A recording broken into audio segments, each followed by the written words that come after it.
55 burials were found on Dozier School property, and a record of 98 deaths were found in historical documents. And then in 2019, What? Yeah, even Halo's shocked. What? I'm sorry, that hit. I don't know if I heard that correctly. 98 deaths? 98 kids were dead. Hold on, I don't know if I heard that correctly. How many?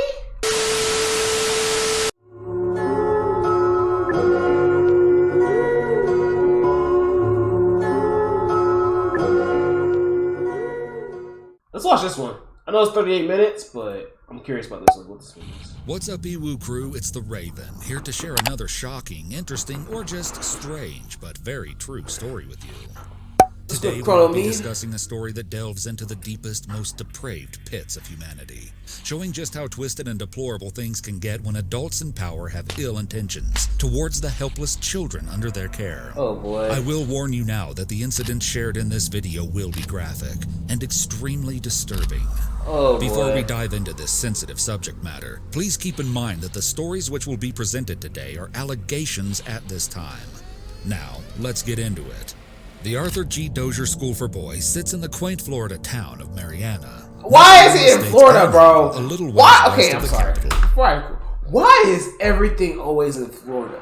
Why? I cannot keep defending y'all niggas, bro. I can't keep defending y'all niggas. Why? I mean, I know all the crazy niggas are from Florida, but shit, come on, man. I'm on my last legs here. Literally, what was it? Wasn't the first video we watched with the crazy ass man and shit? He was from Florida, and now we got this. Now it's all happening in Florida too. What could I do, man? Tallahassee. For 111 years, the formidable reform institution sat as a warning. Whispers from all across the Sunshine State and southeastern U.S. echoing the same message: don't get into too much trouble, or else you're going to get shipped off to the Dozier School.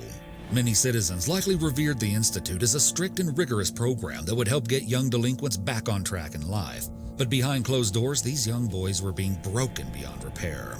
The YouTube channel Standard Stealth was actually able to explore parts of the rundown campus, and they were kind enough to let us use their footage throughout this video. So a big thank you to them, as these videos are extremely eerie and very eye-opening. As more horrific details continue to come out about this case, running I think it would be an understatement to say that the acts purportedly committed at the Dozier School are some of the worst atrocities recorded in American history. I was lucky enough to speak with an actual victim who bravely shared his story of abuse, and is still fighting for justice to this day.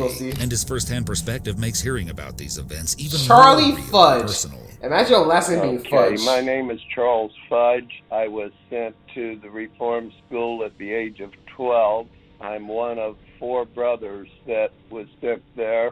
2 of my brothers was sent there in the 50s, and my brother George that has passed, he and I was there in 60 and 61. God damn. As today's video goes on, you'll be learning more of Charlie's story. Fucking boomers. This is a dark one. New Year's Day of 1900 rang in the grand opening of the Florida State Reform School, which would later go through a few name changes before ultimately settling with its trademark Dozier title, in honor of a superintendent. But who exactly was in charge of this place? Originally conceived in 1897 under a legislative act, the school was first overseen by 5 specially appointed commissioners chosen by the governor. The stated purpose was reportedly to provide a place where young offenders against the laws of our state might be separated from older, more vicious associates.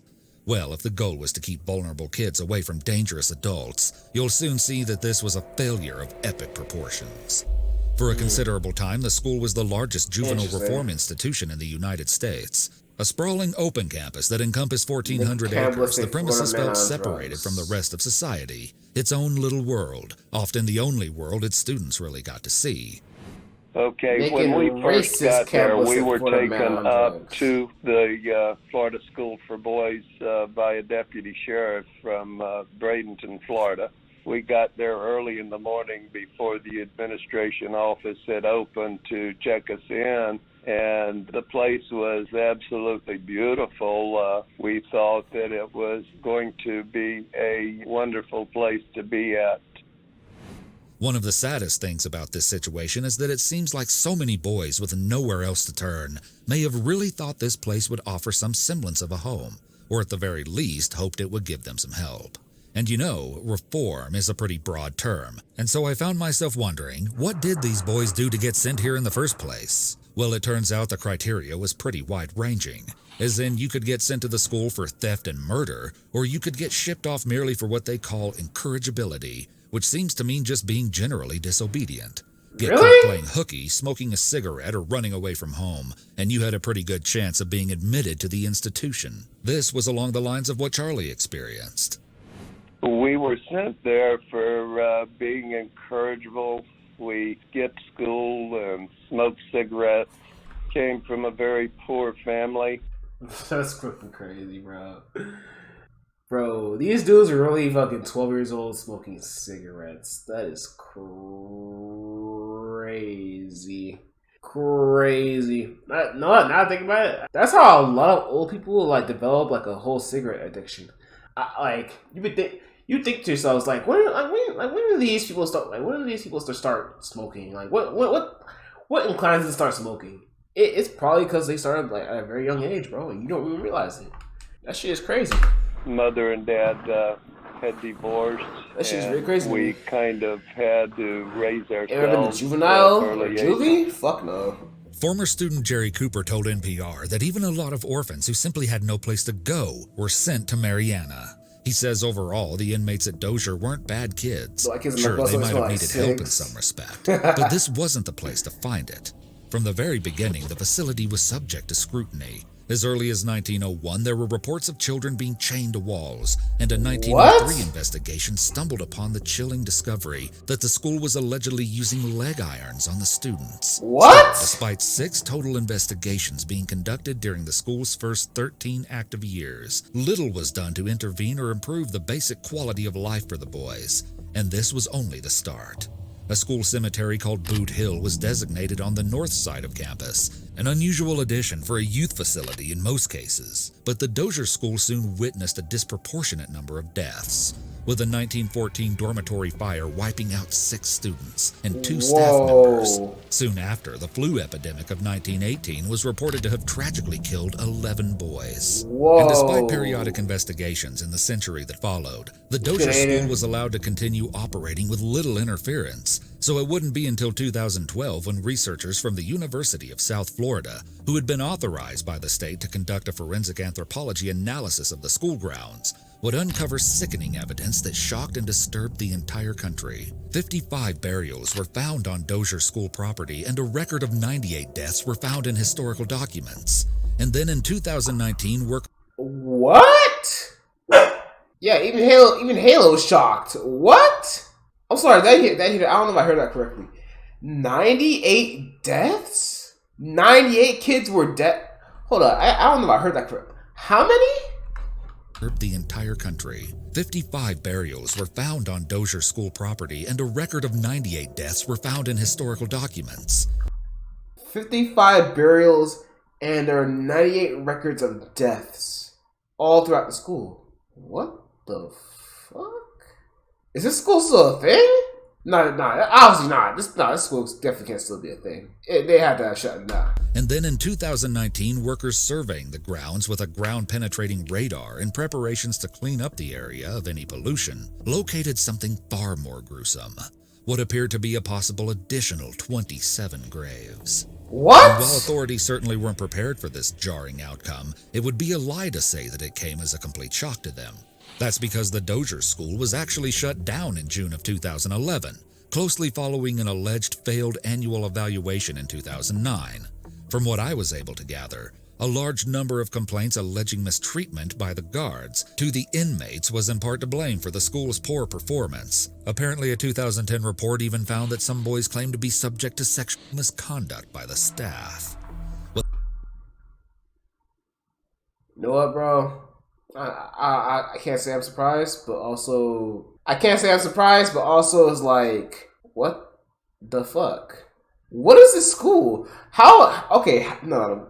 What I really understand is how the fuck did whoever was in charge of this whole entire school, how'd they get away with this for so long and not like how'd they get away with this for so long? I don't understand. How do you run a school like this with this many deaths and burials and shit? What the fuck are you trying to cover up? With all these alarming discoveries, it isn't hard to see why the state soon pulled the plug. Although interestingly, budgetary limitations was the main reason ultimately cited for the closure. Either way, after 111 years of suspicious activity, officials finally put an end to the institution. But how in the world did all these young boys die? Well, as former students have begun raising their voices and sharing horror stories of their time at the school, the real crimes which are alleged to have taken place at the infamous Dozier School are coming to light. And they are far more extreme and disturbing than anyone could have ever imagined. Oh, God. To put it plainly, the Dozier School is now accused of carrying out a long-standing tradition of alleged abuse, beatings, torture, and even murder. Oh, but God. before we get into the ongoing investigation, it is important to know the questionable history of the institution and all the red flags that should have led to its demise long ago. The early years of Dozier were fishy enough as is, with so many supposedly accidental or disease-driven deaths being largely brushed off by the public. But the school's reputation would take another serious hit in 1968, when after visiting the premises, Florida Governor Claude Kirk lamented that somebody should have blown the whistle a long time ago. He documented holes in the leaking ceilings and broken walls, bucket toilets, and no heat in the winter, ultimately declaring it a training ground for a life of crime, and quipping that if anyone found out their own kids were being kept in such circumstances, they'd be up there with rifles. Overall, it seems that living conditions were horrible and the campus was seriously overcrowded. The school underwent several staff and management shifts, but still, things didn't get any better. As the early 80s rolled in, yet another inspection claimed that the outrageous practices of hog-tying boys, and even confining them in isolation for weeks at a time, were purportedly taking place at Dozier. The list never really ends, and covering every messed up practice documented at the school would take hours. But now I want to focus directly on the individuals. The men like Charlie, who say they were silenced as boys, but now are coming forward with their stories. And within these first-hand accounts that give us a glimpse into the world these young students found themselves trapped in, is where things get truly sickening and heartbreaking. At the forefront of this movement is a collective who called themselves the White House Boys. Their name comes from a notorious building on campus, a small concrete block detention center, and without a doubt the area of the Dozier School they feared the most. This is said to have been the site of brutal, torturous beatings. Charlie got sent here almost immediately after arriving. When you first admitted, you come in, they had grade schedules, and you come in as a rookie. And if you make 4 weeks as a rookie, then you go up the ladder to which next would have been an explorer. Well, I went in as a rookie, and the first day there, after getting my hair cut and getting my cottage assignment that evening, a boy asked me to watch out that an instructor didn't come by because he was polishing his boots with Vaseline. Guess that was illegal. And trying to take and make new friends, I said, I would watch for him. And then I saw this guy coming down the hall with a tie on, and I whispered over to the guy, "Here comes a one-armed SOB," and he reported that to the cottage father, which gave me a disciplinary report and dropped me from rookie to a grub with a 0. When you're in the grub category, if you get a disciplinary report, you go down to the White House and get the most severe beating that anyone can endure. What? And the second day that I was there, I got into a fight with a boy named Robert Strasberg, and apparently he was in the grub category, and we were both taken to the White House and got the most severe beating of our lives. What the fuck? The one-armed gentleman is the one that gave Robert Strasberg 33 licks with the leather strap. Mr. Hatton was the one that gave me 31 licks with the leather strap. And this leather strap is over 1 foot long and about 4 inches wide. That had some kind of an insert that made it heavy and harder on a person's back and bottom. Wherever the strap hit was from your knees up to the middle part of your back. ABC reported that Okay. Let's all just take this in for a little bit and just like understand what the fuck we just heard. What we just heard. Look at here, bro. Look, I ain't gonna count to y'all. Look, my mom always used to tell me stories about like back when she was like living on in the islands and shit like that. She's from St. Croix and shit, or she's from the Virgin Islands. She's like over there, like all from over there and shit. But she always used to tell me that like back then the schools permitted like teachers to beat the students and shit. Like literally, students would get beatings and shit for like talking back or just probably getting an answer wrong. Like they get hit like with like a ruler or some shit like that, or like a paddle. But like I guess like after a certain point they stopped doing it because it was I guess parents didn't really appreciate teachers hitting their own kids, which is why they kind of stopped doing that shit. Which I understand, and look, I understand. I mean, don't get twisted. Some kids, I lie to you, some kids do deserve beatings, bro. I'm sorry. Look, as fucked up as it sounds, it's true. I got beatings before growing up. My family, I have brothers, I have my friends. They all gotten beatings growing up and shit, bro. You know what I mean? But that's from your parents, though. Parents, they definitely have the right to beat their own kids. I feel like they shouldn't do it frequently. Obviously not. But sometimes kids get too comfortable. They get too comfortable. And they think they can do anything they want to do and shit. You know what I mean? Like, think about it. There's a reason why all these kids got sent here. There's a reason why. You know what I mean? And I won't say it's because their parents didn't beat them. I mean, I'm pretty sure a lot of their parents probably did beat them, but others, I would say they probably didn't. Their first option was probably send them to the boarding, the all boys school or whatever, and do this and that. As a matter of fact, I mean, I know for a fact, as for a parent, it's a lot harder for them to hit their own kids because they feel pain. They hate to see their own kid, cry when they get hit with the belt or something like that. Parents hate to beat their kids, but imagine someone who isn't the parent of that kid and they're beating them. They're for sure not going to hold back. They're not going to hold back. They're going to put all their force and power into that lick. You know what I mean? Because it's not their kid. They don't give a fuck. Which is why I think it's pretty fucked up for this to even be a thing. Like, that's just evil. You know what I mean? That's just rude. But it's like, damn. That's fucking crazy. Like, 33 licks, 31 licks? With the huge, thick-ass belt? Like, nah, bro. Nah, that is crazy. The disciplinary weapon of choice in the White House was alleged to be a leather strap lined with sheet metal. One former student, Alan Sexton, claims that there was blood on the walls, blood on the mattress he was on, blood on the pillow, saying it smelled to high heaven and that they turned on a great big industrial fan to keep people from passing by to hear the screams. This loud fan came up a lot in my research. It really stuck in the minds of the terrified kids. Yes, there was a fan that, sounded like an airplane propeller that made the very loud noise, and that's the first thing that they turned on after the lights came on. And that just put fear in you just from the loudness of that fan going on, which I'm sure they did that to cover up the loud hits That's of horrible. The beating. I asked Charlie if he thought these guards were just carrying out orders, or did they get some sort of sick enjoyment out of these beatings. No, I think they really enjoyed that. I was told by other boys that had been... Hey, man, look.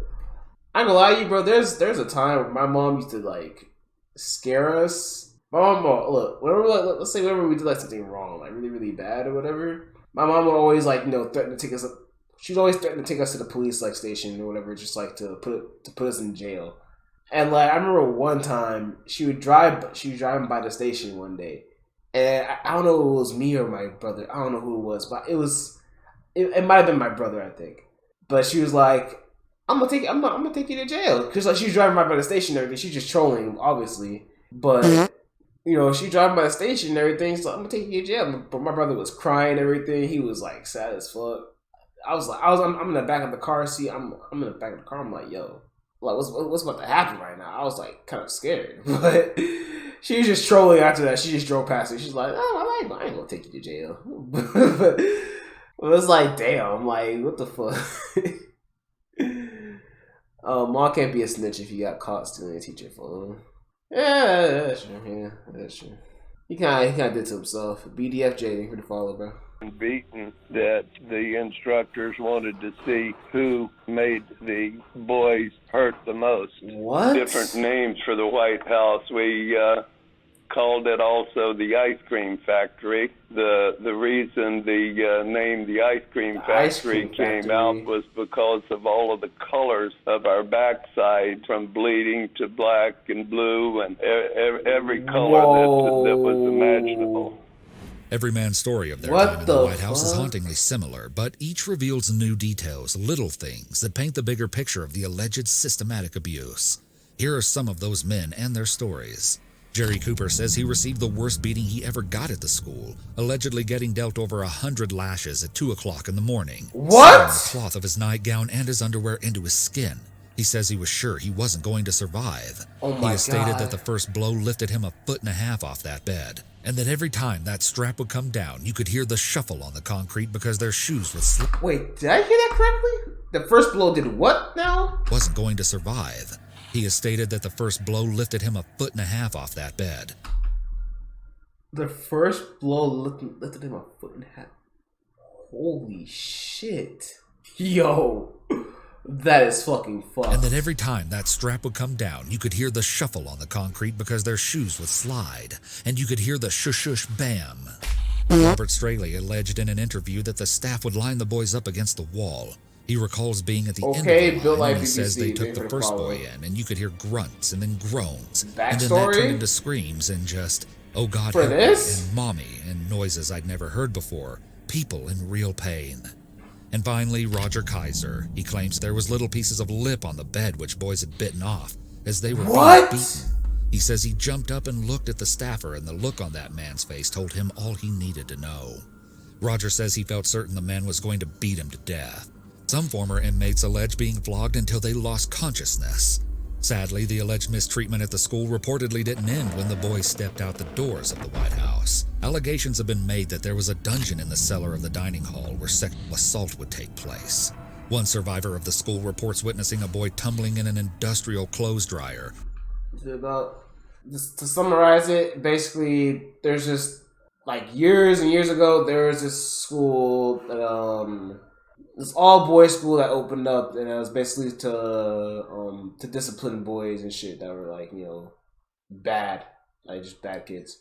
But apparently, there's, like, a deeper secret behind it, and, like, they found, like, 58, what was it? It was 58 graves, I guess?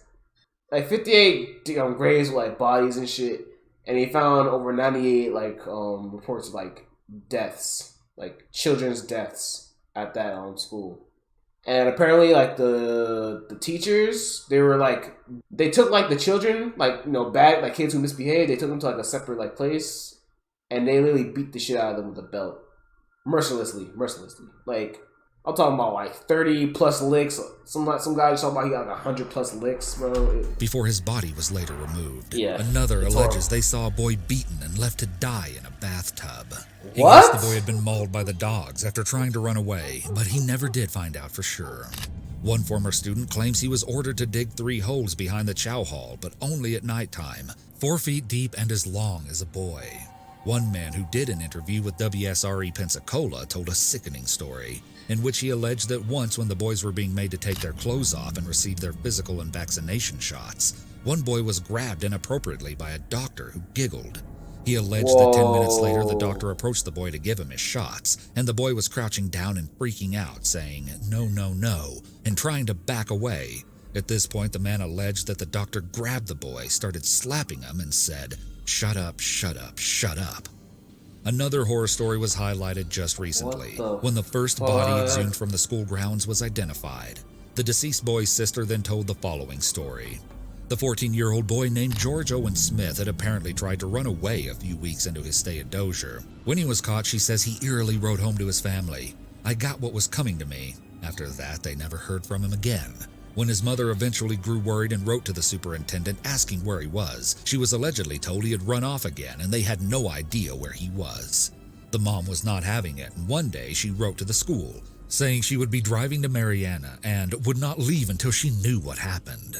At this point, 4 months had passed since his disappearance, but miraculously, the day before his mother arrived to investigate, the school allegedly found his severely decomposed body under a house all of a sudden. They purportedly offered the explanation that he'd caught pneumonia and died there. What? This explanation never sat right with Owen's family, and another student later told them he was with Owen when he actually made the second runaway attempt. He alleges that he last saw the boy fleeing across an open field as 3 men fired rifles at him.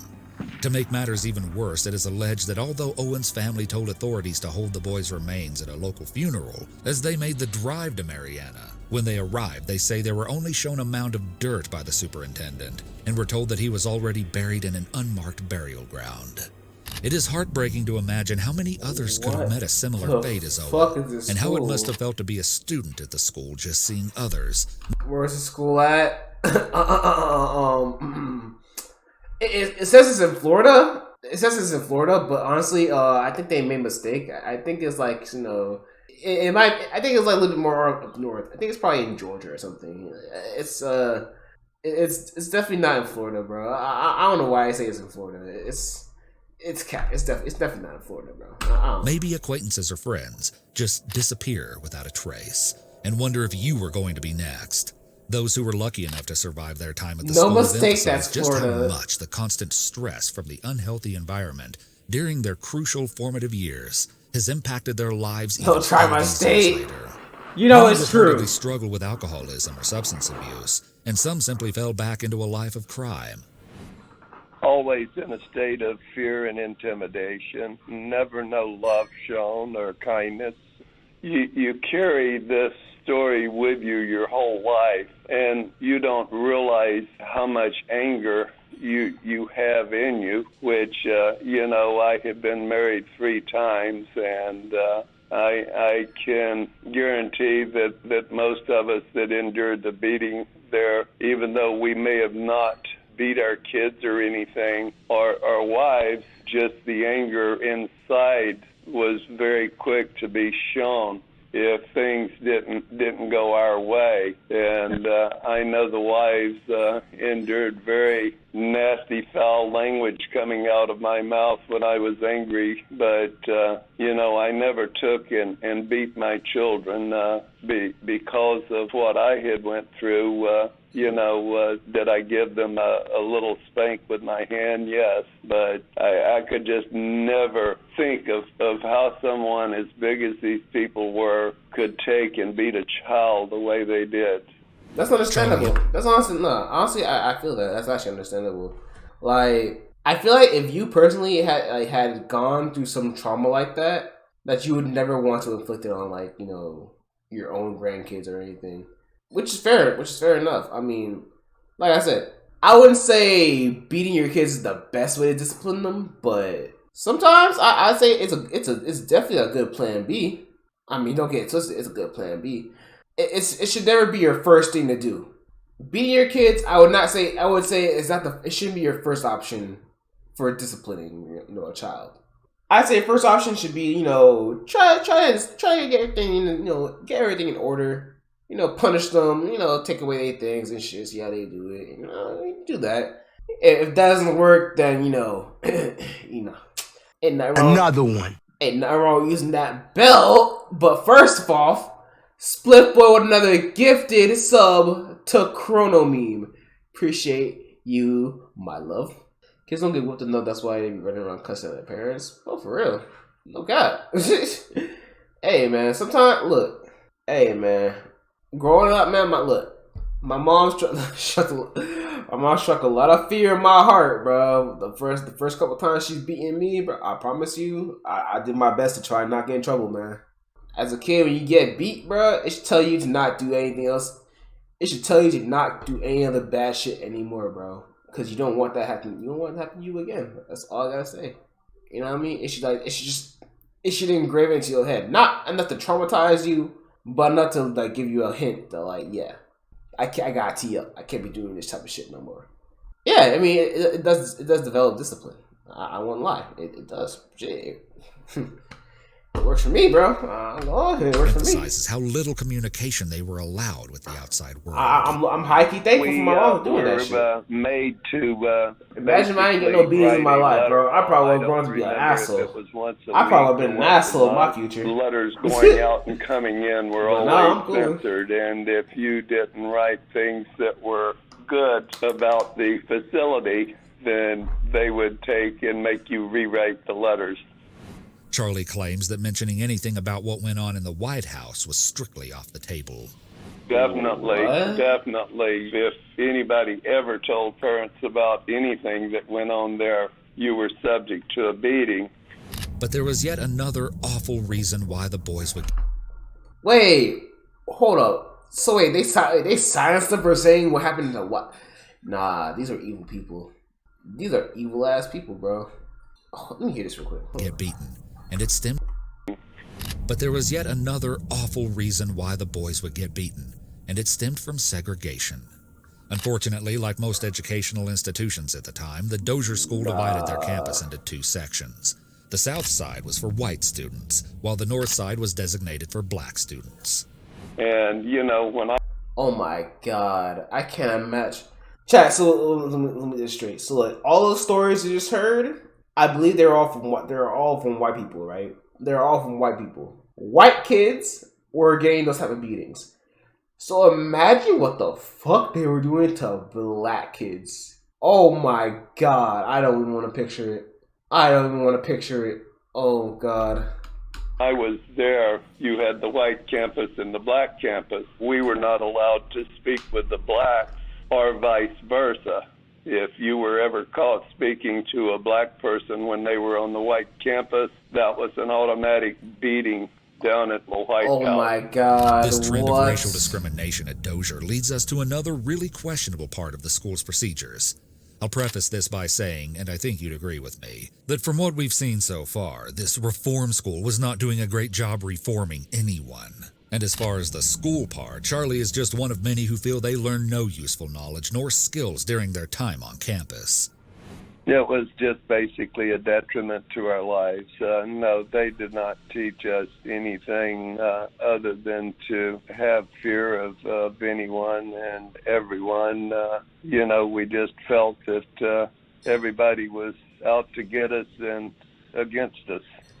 Which begs the question, what was the real purpose of the Dozier School? Well, many have proposed a singular reason that I wouldn't have initially thought of, but when you hear it, it sounds so obvious. Labor. You went to school one day and you worked for one day. You had various jobs. My brother George was on the field crew where they did all the planting and gathering of food that they sold and we also shared in. And I was on the land crew where we took and kept the grounds mowed and cleared, and the only kind of lawnmowers we had was the old push lawnmowers that had the cylinders, nothing gas. It was all just manual labor. It was basically slave labor. Most of the people that were sent there and beaten and abused ended up with their whole life screwed up. Most of them ended up in prison, and very sad and shameful. Many now theorize that a top priority of the Dozier staff was procuring as many students as possible in order to secure what could essentially be seen as slave labor. The campus reportedly featured a dairy farm, brick plant, and printing press, where the boys were made to work, and those businesses raked in hundreds of thousands of dollars in revenue for the establishment. What? Perhaps this greed could explain the overpopulation of the school, and why so many boys were admitted for such seemingly petty reasons. What? Nah, bro. Hey, man. Bro. This has to be the evilest story I've ever heard in my life. This is actually evil. This is actually evil. Bro. Oh, I'm sorry. No. We are, nah. It doesn't get worse than this. I don't think it can get worse than this. What the fuck is this? Bro, they're over here beating kids senselessly with belts. They're over here doing slavery and shit, making money off of it, profiting off of it. They're over here molesting the kids and shit. What the fuck is this place, bro? How'd they last this long? How the fuck did this place even last that long? Why? Were none of the parents like questioning like how their kids are doing? Were none of the parents able to like to visit their kids or something like that? I'm wondering that.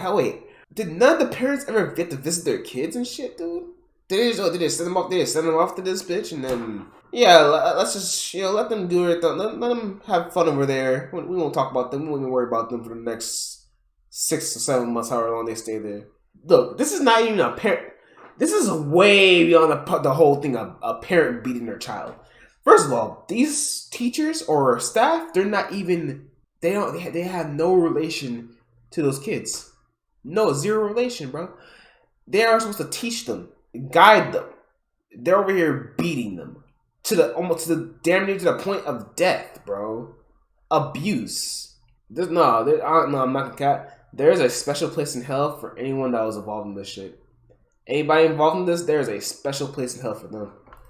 Maybe staff wanted to pack as many boys into the cottages as possible in a bid to secure more free laborers. What's more, while the white students were reportedly put to vocational work like woodworking in industrial shops where they may be able to get a certificate, the black students were reportedly forced to work in the fields. Atlanta Black Star reported that they even were made to cut down timber in gator and snake-infested swamps. And just to further highlight the racial disparity which was prominent at the school, a later report found that African-American boys were 3 times as likely to be unnamed in historical records and buried in unmarked locations. It is evident that there was no shortage of alleged corruption and secrecy going on at this institution.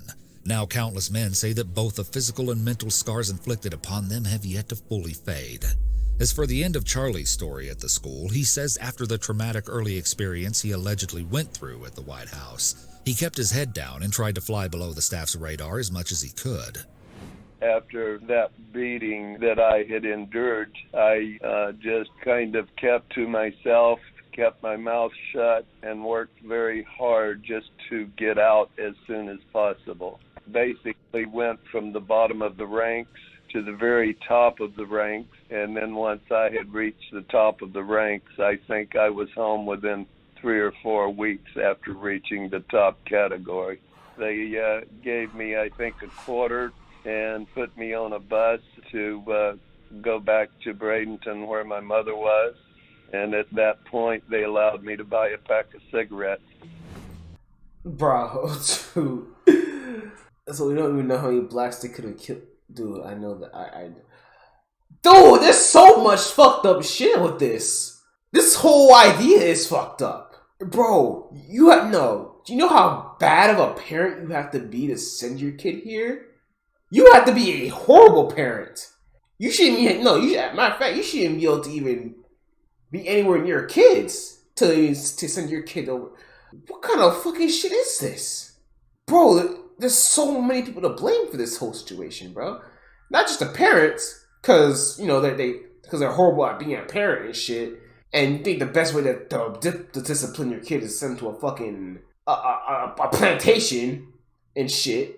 But like, dude, the whole everyone on this fucking all the staff and everything, bro, they are turning children, black children at the time. They were turning them into slaves, bro. What kind of shit is that, man? There's nothing to excuse this. The amount of illegal shit that they've done in this whole place, I have to know. Like, the head honcho behind all this, like the master, the one who was in charge of this whole entire school, I have to know. Is he still alive or is he serving his sentence? I have to know, man, because it can't be like that. The once intimidating White House building is now a defunct storage unit, closed permanently in 1967, just 1 year before all corporal punishment was officially. It don't even matter, but like, no, you should never like send your kid off to like, bro, you should never be that down bad to have to send your own kid to a fucking boarding school where they discipline your kid. That's not gonna help. That's not gonna fix anything, bro. That's not gonna fix anything. You're just gonna fuck them up. They're gonna be traumatized like shit. Hella traumatized. But the atrocities it is alleged to have seen can never be erased. Any parent that was involved in this, they may have genuinely an emotional moment fucked took up place their at the kid. site, White House boys They members genuinely placed a might have fucked historical up or plaque gotten their kid recognizing the killed. abuse on the cold You realize concrete that? White House, sending a message that they were taking the power back. At that time, the state Rather than sealed the kids in building. foster homes, I asked facts. Charlie what spurred him to speak openly about his experience and how the collective unit of the White House boys came to be. My brother George had passed away. I guess he had heard something about the story on a news channel, and the more that we had heard about it, a group was formed that was called the Official White House Boys, and we would take and have a yearly meeting and, was helpful to one another, telling our stories to each other and having something positive come out of something that was so evil. And yet, despite all the men who have come forward with similar stories, claiming to have experienced abuse at the hands of Dozier School staff, it seems like no consequences have ever been dealt to any of the men who have been named in the allegations as those who carried out the punishments. Past investigations have been closed because they could not either substantiate or dispute the claims due to the passage of time, and a lawsuit was shut down because the statute of limitations had run out. It's interesting to note that family members have come to the defense of the accused former staffers. They feel the allegations are false or exaggerated and emphasize that the people they know wouldn't have done such things to children. Still, the White House boys say they saw a different side of these men. Tidwell, I think, was one of the very last staff members that died here a couple weeks ago in his 90s.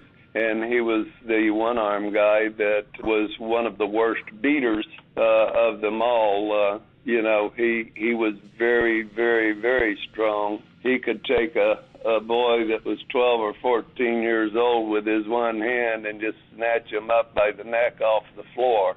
I regret that I was not there because after being on the lawn crew, you don't have a choice of where they take in and move you. And they moved me from being on the lawn crew to becoming Tidwell's office boy.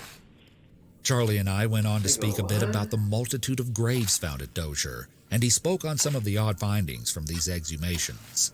There was one body that was supposedly sent to Pennsylvania, and Dr. Kimberly went up and had that supposedly body exhumed from where it was buried, and they opened the casket.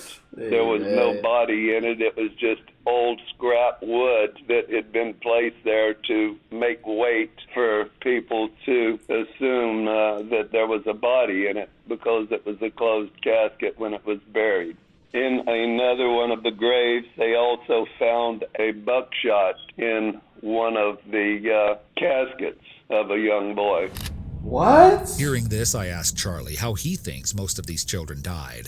It was hard for me to see how anyone could just brush off the discovery of so many graves and say it could have all been the result of natural causes. I'm positive that some of the children were beaten to death and probably caused a heart attack. The facility where they took and beat us, they took and made you bury your head in a nasty pillow, which it was an iron cot, a little single cot, and you had to close your eyes and bury your head in that pillow and hold on to that cot while they beat you. And if you turned loose of that cot, they would go to the kitchen and get the kitchen boys to come over and hold you down while they beat you. My nigga, Nowadays, what? the campus is abandoned, its buildings breaking down as a result of hurricane damage and years of neglect. But despite all the investigations that have been performed on the grounds, Charlie still has questions that remain unanswered. And I have always said that the graveyard that's called Boot Hill is over on the black campus. And when I was there, I always saw a graveyard that was on the white campus. And I've been told that it is a historic graveyard, and they have never taken and done any kind of ground penetrating radar or any kind of flyover radar. They, I feel, do not want to explore that graveyard. They say it's not on the property. I think when I was there that it was part of the property because it was always cleanly mowed and kept up, and now you can't even see the graveyard because of the overgrowth. When Dr. Kimberly did their last examination of the property, they used a lot of the older LiDAR things. We were promised to go up there when... Bro, it seems like a horror movie, but more like, I feel like they could make this into like a whole movie, and I would actually pay money to see this. This literally could be a movie or a book. I would either read about this or like watch a movie about it. There's so much about this that just seems so like, I would say interesting, but I wanna know more. You know what I mean? Like, this shit is so horrible that I want to know more about it. I can't believe people have to actually endure this shit. That's just horrible. They did that to where we could point out specific areas. That was promised to us by Secretary Lee, which that never happened. And at the last conclusion of Dr. Kimberly's report, some of us was there in Tallahassee, and I had told Secretary Lee she was there at that, and I had told her and anyone that was there that, you know, until I was there and actually seen all of the LiDAR that was supposed to have been done, that I would never take it for fact that the mission was completely done proper. I know there's boys still buried on that property somewhere in my heart. And from the cottage that I was in, I remember seeing that historic graveyard every day. And now, because of the growth, you cannot see it at all. I just know that there's boys that's buried in that cemetery. I don't care if they call it historic or whatever. You know, they found boys buried on top of boys over in the Boot Hill Cemetery. And that property was so big back in 60 and 61, and there was no fences around it back then. They eventually put the fences up, I guess, when they started. I might get Josh to react to these too. I have a lot of you. There. You know, anything that they can brush around or brush off, they're going to. They do not want to find any more bodies. And they have check-in sheets and sheets where people checked out. And there's like 180, I think, boys that showed was checked in but never checked out. Where are these boys at? It's horrifying that they are doing this. The FDLE came in and took all of the records, and I understand they destroyed the records. I don't know why the FDLE would do anything like that. And, you know, there was Postmaster, Mr. Dixon. He was also the scout leader, which very few people got to become scouts while there. And I was in the scouts and was on what was called the Beaver Patrol. And we was going for an outing off campus. And they had this yellow dump truck that didn't have a gate across the back. It only had a chain. And as we were leaving to go off campus, someone apparently hit the lever in the front, and there was like 7 of us boys that was on the back of that dump truck. And as it was coming up, the boys started falling off and jumping up and grabbing their heads. And I was the last one to get dumped off because I had put my feet up on the chain to hold me onto the back of the truck. And as that kept coming up higher, that chain started coming up higher as well with my feet against it. What? And after I had seen all the other boys had fallen off and was able to get up, I went ahead and fell off too. And I got 7 stitches in my head. And there's a boy that was named, his name was Billy Furr, which we've tried to find that boy. He had 77 stitches in his head, and I don't know if he died, if he's buried there or what, but we've tried and looked and can't find that Billy Furr that was also in the Scouts. But that was never, nobody has ever spoken about that at all, and that's amazing that our parents were not advised of that. But I'm sure they wanted to cover that up because of possible lawsuits for negligence. Today, the fight... What? The fuck what did I just hear in my ear, bro? My nigga, 77 stitches? You know how big that wound must have been for it to be 77 stitches? These niggas right here, them niggas not even human, bro. Those are monsters. Monsters. Like, you have to be a special type of monster to do this. To children. Not just anybody, but to children, nonetheless. Why would you do this to children, man? What the fuck is the matter with these niggas? They did this to children, bro? That's fucking...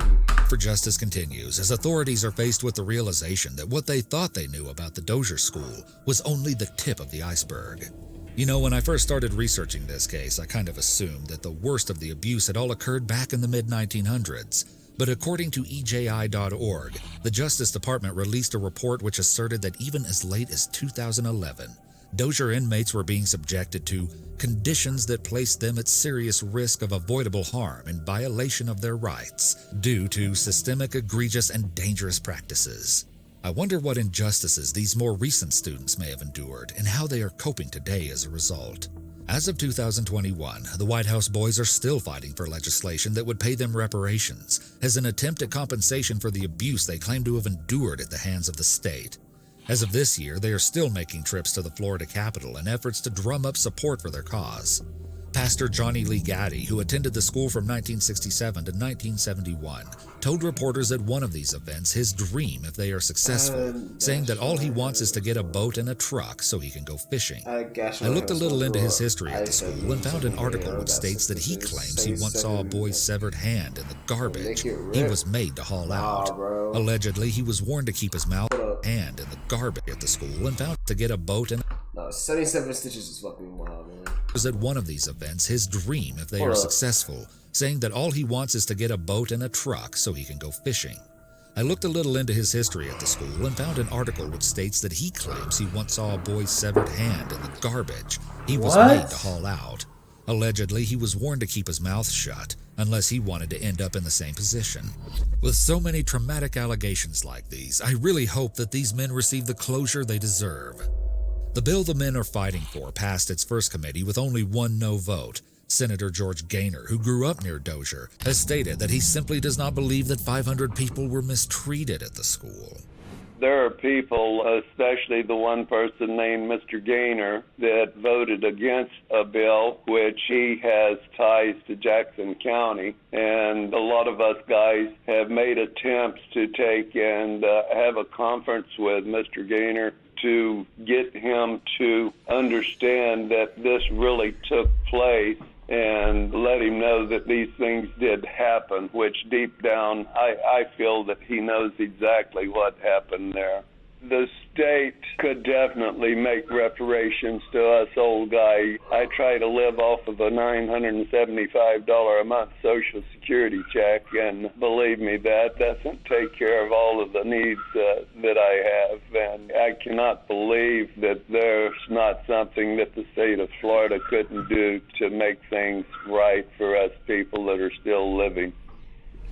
But there is still hope for the White House boys, as Senate sponsor Darrell Roussan is determined to make things right. Roussan helped to spearhead one of the biggest milestones in this case, a formal apology from the Florida legislature.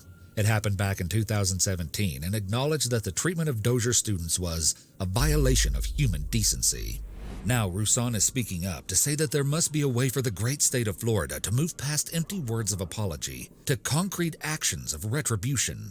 He feels that the discovery of so many graves can't be rejected, that the bones are screaming out for justice. As we were finishing up our call, I asked Charlie if there was a petition people could sign or a fundraiser that could somehow help the White House boys in their continuing battle. We've never asked for a fundraiser. We've all, when we've had a meeting of everyone, tried to all chip in to fund that. We would love for the state to, so many of us have died. I'll be 74 in October. I honestly think the state's waiting till we're all dead before making some kind of reparations. And, you know, I know how bad I was beaten when I was there, and I can only imagine the abuse that the black boys had to endure as well. That's what I'm saying, Although bro. the White House boys don't ask for much, one spokesperson I chatted with did say that writing to officials like the governor, Speaker of the House, or President of the Senate to ask for justice for the former students of Dozier would be a way to help the cause. One thing is for sure, these men will never give up the fight. Long-standing member and current White House Boys President Jerry Cooper once said, "I want it out there what happened to us. Don't feel sorry for us. Feel proud that we brought it out into the open." That is crazy as hell, dude. Yo, my heart goes out to them people, to everyone that had to... Any victim of that whole place, my heart goes out to them, bro. Honestly. If they're still alive to this day, my heart goes out to them, bro. They deserve so much. They deserve so much. That is honestly fucking crazy. I can't believe that there are people that evil who would ever do something like that to kids, bro. That shit shocks me. Like, first of all, like, look, nothing what they did was even good, but the fact that you're doing this to kids that aren't even your own kids, regardless if they are your kids or they're not your kids, you shouldn't do that to any kid. It shocks me that parents would send their kids to this place and then not even have the common decency to even drive over there and check on their kid. You know what I mean? Like, how the fuck there should be no reason how they got away with this long, though. Like, I don't get how they got away with that shit for that long without any of their kids saying anything or any of their parents finding out about anything. It's just kind of fucked up. Man, this is a wild video. This is probably the craziest video we've seen so far. I'm not gonna lie to you. I ain't gonna lie, y'all chat. Look, explore with us. Might be a new JCS. The videos we're watching right now, bro, it's adding up. I ain't gonna lie to you. It's crazy.